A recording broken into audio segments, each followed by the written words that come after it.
Yeah, voilà sur mon écran. Donc, ce qu'on va voir là, c'est très simple. On va voir la plateforme TradingView, mais brièvement. Je vous mettrai dans la description un lien. J'ai fait une vidéo sur TradingView, comment utiliser TradingView. Donc, je ne vais pas voir avec vous comment utiliser TradingView, mais c'est un logiciel gratuit et qui vous permet justement d'analyser et de pouvoir justement par la suite après voir et directement pouvoir trader et de voir les différents actifs qu'il y a dessus, etc., etc., etc., etc. Donc voilà pour TradingView. Donc là, je vais créer tout simplement un nouvel onglet hein, pour vous, hein, si je peux, c'est la version gratuite là. Qu'est-ce que je vais faire? Je vais voir si je peux. Non, c'est pas ça que je vais faire. Et créer une nouvelle configuration.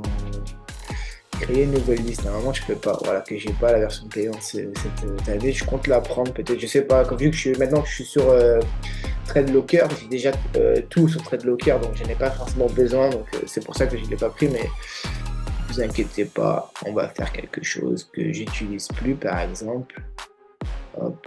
Et là, je vais modifier, si je peux, le nom. Comment on fait ça déjà? Renommer. Voilà. Et je vais mettre Ultra Trading. Ultra Trading, le nom de la formation. Ok, voilà, on a Ultra Trading. Et je vais enlever tout ça. En fait, et je vous ai expliqué quelque chose. Ça tombe bien, je crois que j'ai pas plus d'analyse que ça dessus. Ça tourne bien. Ah, ça date ça. C'était quand? C'était en mai 2023. On avait fait un profit de ouf là. Bam, un des hauts historiques qui avait été atteint. Et 8 mois plus tard, un nouveau haut historique. Tac, tac, tac, tac, tac. C'est parti, on va supprimer. Hein. Tac, voilà. Et on va rajouter, je vais vous apprendre comment rajouter directement des paires et comment les trader. Je vais enlever l'indicateur, comme ça ne vous met pas en embrouille. Et puis, voilà. Donc, sur mon écran, voilà, quand vous avez ici, normalement, vous avez déjà les trucs qu'on vous propose en démo, même pas en réel, hein, même en truc, pas en démo que je raconte, vous n'avez pas créé votre compte. Et n'hésitez pas à aller dans la description, je vous mets le lien de la vidéo TradingView, comment créer son compte, comment utiliser TradingView et tout. Là, voilà. Quand vous êtes là, vous allez sur plus et vous rajoutez les paires que vous voulez trader. Forex, crypto par exemple, en veux-tu, en voilà. Indice, en veux-tu, en voilà. Les obligations, si vous tradez les obligations, en veux-tu, en voilà. Contrat à terme, etc. Les fonds, les actions, en veux-tu, en voilà. Tu trades les actions, ok. Il y a ce qu'il faut et vous mettez à peu près plus, vous ajoutez, ça vous l'ajoute dans votre liste là. Je vais faire un exemple, par exemple, on va ajouter. On va faire l'exemple sur une paire qu'on va travailler, que j'aime beaucoup d'ailleurs. Allez, GBP JPI. Je vous avoue que je l'aime. Bon, elle est déjà dans ma liste, mais je vais la mettre à sélectionner. Je vous explique un truc. Si vous avez pris un compte démo TradeLocker et vous faites TradeLocker, vous n'avez pas besoin vraiment. Vous pouvez le faire, prenez n'importe lequel, on s'en fout. Mais si vous n'avez pas pris avec TradeLocker, vous avez pris par exemple avec IC Market, qui est régulé et tout, il va falloir que vous preniez, quand vous tapez par exemple ici GBP JPI, il va falloir que vous preniez soit FXCM, soit Wanda. Et en fait, vous allez vérifier sur votre MT4 en H4 la taille de la bougie, est-ce qu'elle correspond bien au prix sur votre MT4 et TradingView. Voilà, il faut savoir assimiler les deux parce que sinon ça va vous fausser dans vos prises d'entrée, etc., etc. À quelques spreads près, vous n'allez pas comprendre. Mais attendez, mais la bougie c'est pas la même. Et observez ça, les gens, il y en a qui captent pas. Ils prennent des copies trade par exemple, mais ils font pas attention à tout ça quand tu fais l'analyse.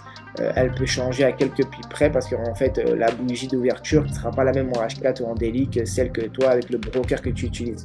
Comme je vous expliquais, certains brokers ont le droit au spread de vous mettre une bougie week. Je ne vais pas rentrer dans les détails, mais voilà. C'est pour ça qu'avec Code4X, j'ai pas de souci là. IC Market, je sais que c'est FXCM. Et, par exemple, si c'était sur Vantage, ils ont carrément les skills Vantage aussi. Regardez, je vais le trouver, je pense. Il est où, voilà, Vantage, vous avez vu ici, skill Vantage, MPGPI. Ils étaient sur Vantage, donc je prenais beaucoup mes graphiques avec Vantage directement. Si c'était sur Black Bull, le broker Black Bull, et tu prenais sur Black Bull. Et voilà. Après, il y en a d'autres qui ne sont pas écrits, mais capital point, etc., etc. Mais tu sais que FXM et Wanda, FXM en tout cas, c'est les vraies régulations utilisées par l'AMF en France en tout cas. Et FXM, c'est aussi un broker, un très bon broker, mais lui, il est limité à 1,30 malheureusement, donc c'est pas intéressant, sauf si tu as un gros capital. Donc voilà, donc là, on va prendre FXM. J'avais déjà, donc on va le remettre. Voilà. Et vous avez vu, il s'est affiché en dessous à la suite. Là, vous avez les codes couleurs. Quand vous payez, vous pouvez mettre vos couleurs ici. Vous cliquez. Moi, j'ai pas payé, donc j'ai pas accès aux couleurs. Vous avez vu. Voilà. Euh, Et puis voilà. Mais après, c'est ça. Si tu utilises beaucoup sa tête, parce qu'en fait, le fait de mettre ta couleur, tu sais que là, par exemple, ta position, si tu mets vert, c'est que tu es très dans le cours. Si tu mets orange, c'est que, voilà, regardez, par exemple, là, je vais enlever la couleur. Voilà, j'ai plus accès, dommage. Mais si tu mets vert, c'est très dans le cours. Et en fait, tu as plein de couleurs. Tu as orange, tu as gris, tu as bleu, etc., etc. Et tu peux même créer des listes de couleurs. Je vais vous le montrer. Voilà, liste rouge, liste verte, liste orange, etc., etc. Allez, revenons à nos moutons. GBP et JPI. Bah, on va supprimer. Ah, ça me fait mal au cœur de supprimer ça. Non, je vais rajouter un autre. Parce que quand je suis en plein trade dedans, ça me ferait du travail. C'est même pas que ça me gêne pas de recommencer de travailler, mais pour l'exemple, on va prendre Wanda. Et puis, moi, je pourrais supprimer sans problème. Ça ne change pas grand-chose de cotation. Voilà, Wanda, je vais pas travailler dessus, il est vide normalement. Voilà. On va apprendre dans cette vidéo, tout simplement, elle va être courte en fait. Est-ce que je la coupe maintenant? Non, alors la prochaine. Elle sera un peu longue, c'est pas grave, c'est la première d'une série. Et on va voir les supports and résistance. Selon toi, c'est quoi un support, c'est quoi une résistance, pardon. Ok, il y en a qui connaissent déjà. Ouais, je connais, c'est simple et tout. Là, là, là. Ok. Euh, Toi, tu es dans un appartement, tu as un toit au-dessus de toi. Ça, c'est la résistance. C'est-à-dire que tu peux pas dépasser, ta tête ne peut pas dépasser au-dessus. Et le sol, c'est tout simplement le support. Bah, dans le jargon du trading, tout simplement, quand le prix il rebondit, comme là on le voit, bam, et après il repart, il rebondit, on appelle ça, il rebondit sur une zone de support. Et toi, tout simplement, tu vas apprendre à tracer tes supports. Donc pour ce faire, ici, soit tu vas ici, tu mets ta souris, tu as une petite flèche, tu cliques et tu as, regardez, tu as tout. Ligne horizontale, ce que tu veux, ligne horizontale, je clique dessus, voilà, et tu viens te mettre où tu as la zone de support et tu cliques dessus. Après, tu peux même changer la couleur, mettre du blanc par exemple, on va le voir, voilà. Et hop, là, tu as ta ligne de support. Et comme on dit, le prix revient souvent sur le marché du forex, sur les autres marchés, sur une zone qu'il a déjà atteint. Rien n'est nouveau. Regardez, on va aller plus loin, on va aller même très loin. Voilà, qu'est-ce qui s'est passé pratiquement? Et bien, le prix, ici, il a fait office de résistance. C'est-à-dire qu'il a hop cassé, il a méché, il a réintégré. C'est-à-dire que cette zone-là est très importante. Après, il a cassé, il est revenu, il a joué dans la zone, il est reparti, il a méché. Vous avez vu? On a une zone ici. Potentiellement, si je trace un trait ici, regardez, à peu près ici, voilà, on a une nouvelle zone comme ceci. Bon, je vais faire avec les raccourcis, moi je connais un peu, voilà. Sur mon clavier, vous apprendrez les raccourcis aussi. Là, regardez, ça fait résistance, ça rejette. Là, résistance, ça rejette. Là, on casse, on va. Là, on casse, on intègre. Là, support, la résistance, on joue dedans. Vous avez vu? Support, résistance, support, résistance. Là, support, résistance, etc., etc. La limite résistance aussi, on peut la décaler un petit peu. C'est vous qui voyez. Moi, je fais des zones en général. Et je vous apprends une manière de faire les résistances. Avec un trait seulement, vous pouvez faire la résistance ou la zone de support. Donc là, on va voir maintenant, je vais me projeter dans le futur. Attendez, juste avant, je vais tracer encore une. Non, il y en a une là, ici, regardez. Résistance. Elle a fait support ici. Donc là, je vais en tracer encore une. Voilà. Et maintenant, je vais me projeter dans le futur. Enfin, dans le présent. actuellement maintenant. Donc, qu'est-ce que je vois? Que le prix, il a été ici support. Le prix, il est venu, il a buté dessus, il a méché, il est reparti. Pareil ici, à quelques pips près, hein. C'est qu'on fait des zones. Bam, il est reparti. Là, il a cassé, il est venu plus loin. Là, il est venu sur la zone de support, il est reparti, il crée une résistance. Là, pareil, vous avez vu. Bim, bim, on casse, on intègre, bim, c'est une zone importante, on casse. Et là, pareil, vous avez vu, ça fait des mèches. Tac, tac, tac, on apprendra tout ça avec les bougies, qu'est-ce que c'est, pourquoi et tout. Voilà. Là, j'ai tracé ma deuxième zone de résistance, maintenant qu'il y a une résistance, que le prix est en train de la casser en daily. Et ça me forme une pattern de retournement assez intéressant qui peut nous dire que le prix va peut-être continuer à l'infini. On est à la vente dans ce trade-là. Je vous dis, on est à la vente depuis ici à peu près. Et juste de la patience qui va faire qu'on va être payé ou pas. Tac, ici, là, on voit, regardez, ici, le prix l'a buté une fois, 2 fois, 3 fois, 4 fois, 5 fois.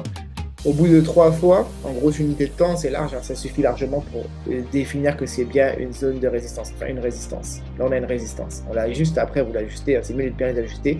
Et à force de faire, vous allez apprendre à les tracer. Donc là, on a une résistance. En fait, quand je dis on a une résistance, c'est par rapport au prix actuel. Le prix actuellement, il est là. Là, en direct, hein, il est là.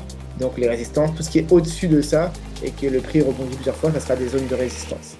Voilà, résistance. Là, on a une résistance que c'est le plus haut que je vois actuellement, donc je vais le tracer. Voilà, et après, ouais, ici, vite fait, donc je ne l'avais pas vraiment, mais peut-être en H4 ou en H1, j'aurais une zone de résistance quelque part par là. Et là, je ne la mets pas parce que ça ne me concerne pas pour l'instant, je ne suis pas intéressé et ça me force à revenir sur mes graphiques et à tracer toutes les semaines les zones de support résistance et les mettre à jour. Celles qui sont mises là, elles ne bougent plus. Hein. Elles sont là et elles ne bougent plus parce qu'en fait, c'est du daily. Et oui, le prix, effectivement, il va réagir dans ces zones-là. Mais après, rien ne t'empêchera d'en rajouter plus tard. Regardez là, par exemple, quand je descends, une touche, deux touches, le prix il est venu, il a rebondi pullback dessus. Là, on a aussi une zone de support. Vous voyez, etc., etc. On peut en faire tellement. On va aller sur pétrole. Et on va faire la même chose. Regardez, là, on voit que le prix il a buté beaucoup de fois, vous avez vu. Tac, tac, rejet, ça résiste, résistance, là pareil, et après ça chute. On va dire que c'est un point qui a du mal à être cassé. Il le casse, regardez là, il fait office de support, il repart. Mais quand il le casse, il part, et quand il le casse dans l'autre sens, il part dans l'autre sens, tout simplement. Vous avez vu? Résistance, résistance. Là, ça a cassé, ça fait office de support, ça repart. Après, ça casse, et là, ça fait office de résistance, et là, ça part. Là, ici, on en a une deuxième, à peu près, quelque chose comme ça. Il faut s'amuser à aller tracer un peu sur tout, n'importe quoi. Vous allez faire des erreurs au début, un peu vous tromper, mais c'est pas grave. Et, plus vous allez en faire, plus vous allez commencer à maîtriser, et là, ça va être bien pour vous, ça va être de l'amusement. Donc là, pareil. Ok, support. Là, pardon, résistance par rapport au prix actuel, j'ai dit résistance encore, vous avez vu, une touche, le prix l'a buté 2 fois, 3 fois, là, ici, on a eu carrément un gap. Un gap, vous me demandez c'était quoi un gap, vous avez expliqué un gap, c'est exactement ça. Là, on a un gap, on a un trou d'air. Ça veut dire que là, à l'ouverture du marché, il a fait plus de 400 points, 400 pips, et il est parti à la hausse et il a été sur une zone de résistance après. Et quoi qu'il arrive, on sait très bien avec la zone de résistance, et ben là, il est revenu, il est venu combler ce trou d'air. Et après, il est carrément revenu carrément sur une zone de support un peu plus bas ici, regardez. Voilà. Rejet, rejet, rejet, etc., etc. Là, ici, voilà. Vous voyez, il n'y a pas de hasard en fait. Il n'y a pas de il a un coup de chance. Non, non, non. Quand tu fais bien les choses, tu sais à peu près où aller chercher tes TP, où aller chercher tes SL, etc. Et après, le prix peut continuer. Bien sûr, il ne va pas s'arrêter là. Mais déjà, tu peux bien anticiper le marché et prendre tes gains en fonction de ce que l'on voit sur le marché. Donc voilà pour cette vidéo. Hein. C'était assez court, mais c'était plutôt propre pour une première approche des supports et résistances. Voilà une manière de faire les supports résistance. Je vous dis à tout de suite pour la seconde vidéo, une autre manière de faire les supports et résistances. Là, je les ai pris en daily exprès parce qu'en fait, pourquoi je les ai pris en daily? Ça veut dire daily, c'est 1D. Ça veut dire qu'une bougie égale une journée. Une bougie, on verra plus tard, c'est égal à un segment, un truc comme ça. Qu'il soit bleu ou rose, sur votre graphique à vous sera vert ou rouge. Moi, j'ai changé les couleurs en fonction de mon fond d'écran. mais ça sera un élément, s'il vous plaît. Voilà, une bougie, un chandelier japonais égale un élément. La taille d'un élément égale une bougie en daily. Parce que je me suis mis en daily. Et regardez la vidéo sur TradingView. Je vais la mettre dans la description. N'oubliez pas, allez la voir. Elle est un peu longue, elle dure 30 minutes, mais au moins vous allez apprendre à utiliser TradingView. Si vous êtes sur TradingView et si vous êtes sur Code4X, sur TradeLocker, c'est pareil. C'est le même principe que TradingView, donc ça vous fera pas de mal. Donc voilà pour cette vidéo. Je vous dis à tout de suite pour la prochaine vidéo sur la deuxième manière de faire des supports et résistances. À la fin de ces 4-5 manières que je vais vous apprendre, c'est vous qui choisirez celle qui vous plaira le plus. Et bien sûr, vous pouvez les faire en n'importe quelle unité de temps. Moi, je conseille les grosses unités de temps. Parce que comme ça, vous pouvez faire du swing, vous pouvez faire de l'intraday dessus, vous pouvez faire même du scalping dessus avec des entrées fracassantes, c'est tout simplement. Donc voilà, c'est un petit bonus que je vous donne en plus. Donc conservez les grosses unités de temps pour le faire. Plus l'unité de temps elle est grosse, plus c'est solide. Plus la résistance ou la zone de support sera solide. Plus elle sera petite, moins elle sera fiable, tout simplement. Allez, à tout de suite.